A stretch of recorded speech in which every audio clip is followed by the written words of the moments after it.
Week 4, Cultivating Safety Within the Body. Welcome back to the Barbara Schnarr podcast, and welcome to Week 4 of our Somatic Healing Journey.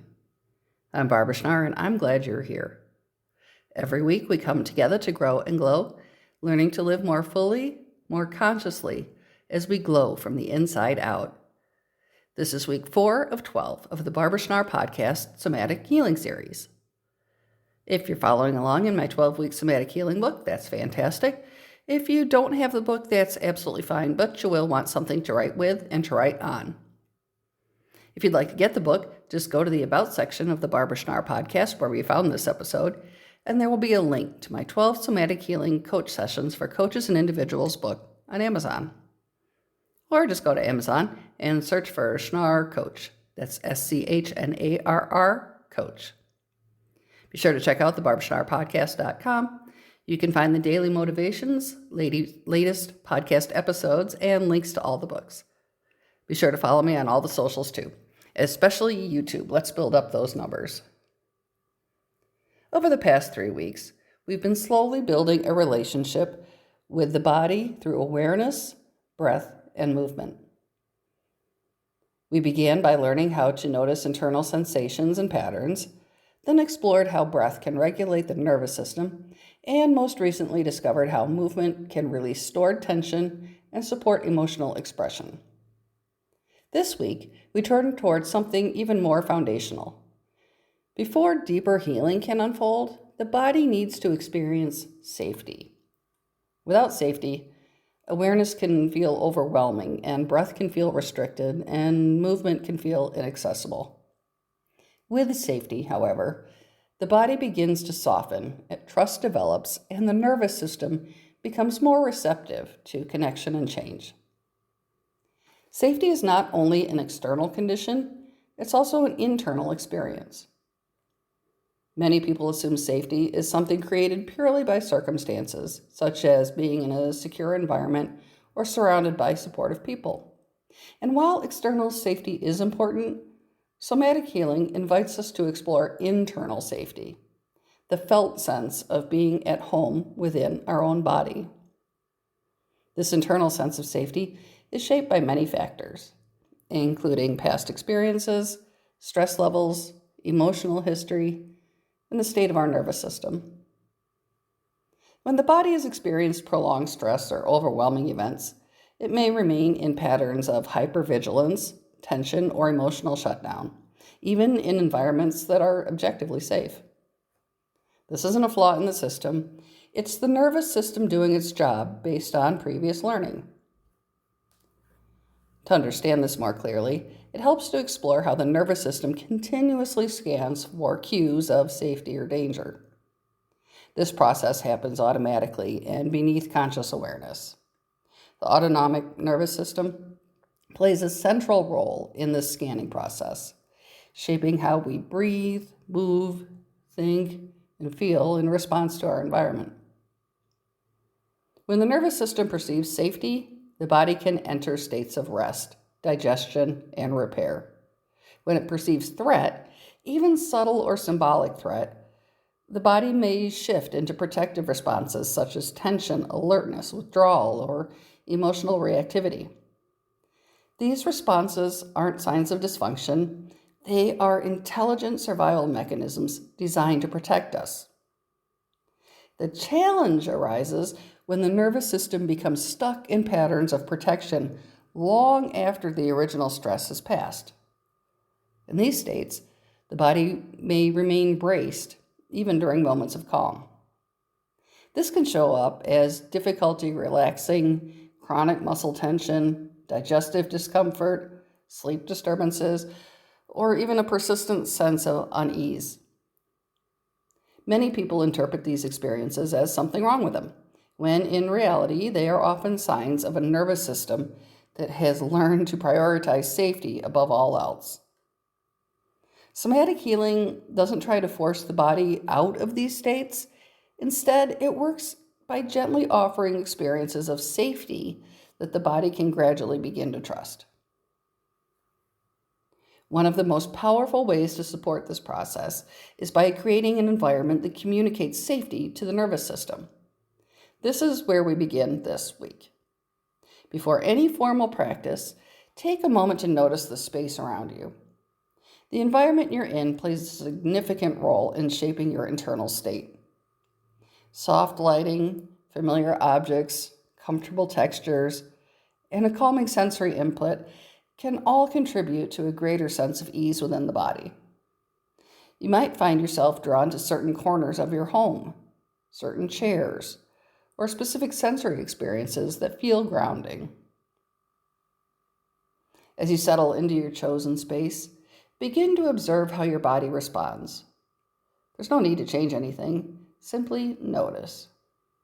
You may observe shifts in your breathing, changes in posture, or subtle variations in muscle tension.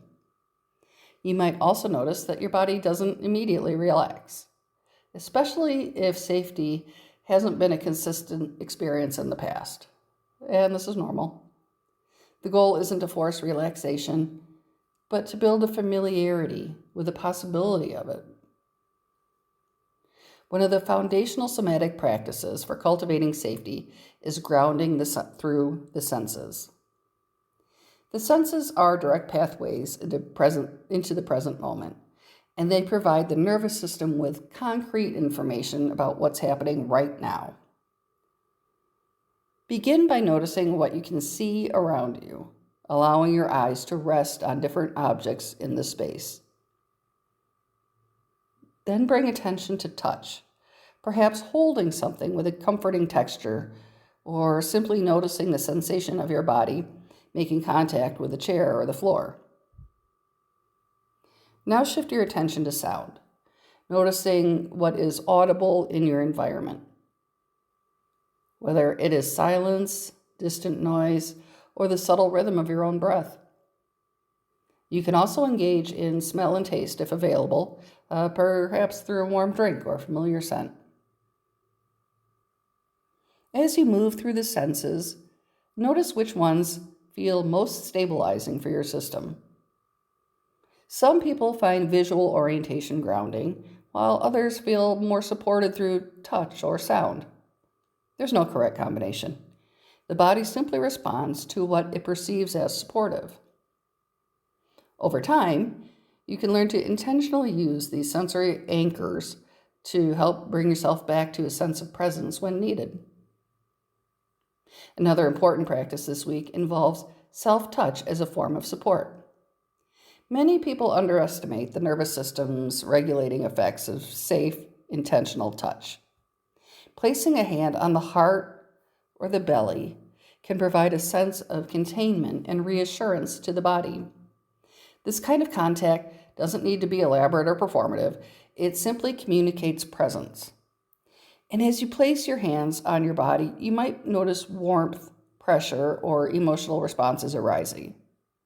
Some people feel immediate comfort, while others may experience resistance or numbness, and all responses are valid. The purpose isn't to create a specific feeling, but to offer the body a consistent signal of presence and care. As you engage in this practice, you may choose to accompany it with simple internal statements such as, "I am here," "I am safe enough in this moment," or "My body is allowed to rest." These aren't affirmations meant to override your experience. They're just acknowledgments to support awareness and connection.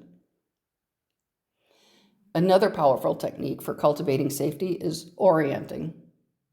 Orienting involves consciously looking around your environment and allowing the nervous system to recognize that you're not in immediate danger. This practice is rooted in the body's natural survival mechanisms. In moments of stress, the nervous system narrows the attention toward the threat. By slowly expanding awareness outward, you help the system update its understanding of the present moment. As you move your eyes gently, scan your surroundings. Notice shapes, colors, and objects. Allow your gaze to soften rather than fixate. This process can be especially supportive when the body feels anxious or disconnected. This week also invites exploration of boundaries, both physical and emotional. Boundaries are closely tied to the experience of safety because they define where you end and the external world begins. Many people struggle with boundaries due to past experiences where their limits were ignored, misunderstood, or overridden. In somatic work, exploring boundaries can begin with simple physical awareness. Notice how far your arms extend when fully outstretched. Notice how close or how far you prefer objects or people to be in your space. Pay attention to how your body responds when you imagine saying yes or no in different situations. These subtle explorations can reveal important information about your internal sense of safety and autonomy. As you move through this week, it's important to remember that safety isn't something you achieve once and then maintain permanently. It's something that is continually cultivated. Some moments may feel grounded and connected, while others may feel unsettled or reactive. This fluctuation is part of being human. The goal isn't to eliminate discomfort, but to build the capacity to remain present with yourself during different states of experience. In daily life, safety can be supported through small intentional actions. Taking a few grounding breaths before beginning a task, pausing to notice your body during transitions, or creating brief moments of sensory awareness throughout the day can all contribute to a stronger sense of internal stability. These moments don't need to be long or complex. Even a few seconds of presence can begin to shift the nervous system over time. As we close this week's exploration, take a moment to reflect on your experience with safety in the body. What practices helped you feel more grounded? What environments felt supportive? What sensations emerged when you slowed down enough to notice your internal state? There's no need to analyze these experiences. Simply observing them is enough. Safety is the foundation upon which all other aspects of somatic healing are built. Without it, the body remains guarded. With it, the body begins to open, explore, and integrate experience in new ways. As you continue your journey, remember that safety isn't a destination, but a relationship you are learning to build with yourself over time. Take a deep breath. Feel the contact between your body and the surface supporting you, and acknowledge this simple truth. In this moment, you are here and you are learning what it means to feel at home within yourself.